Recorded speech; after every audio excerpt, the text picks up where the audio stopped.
Така, както се вижда, електрода се е впил в пластмасата на бронята. Спойката е абсолютно херметична навсякъде. Остава само да се зашлайфа и да се китоса. Така, ето вижте тук. По същия начин вече.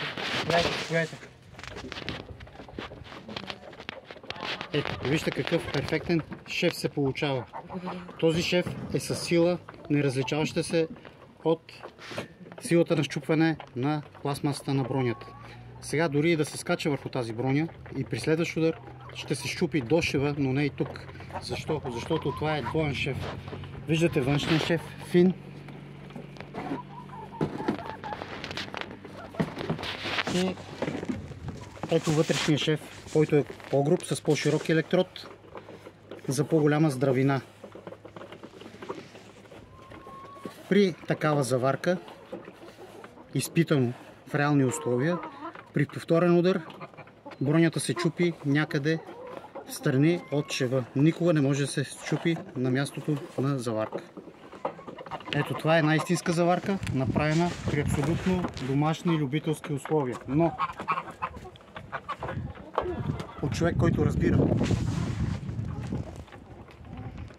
Сега искам да ви покажа, че не е нужно да си давате парите за супер луксозни сервизи, където всеки гледа да отхвърли бързо. Тази броня не беше свалена въобще. Вътрешни заварки въобще нямаше.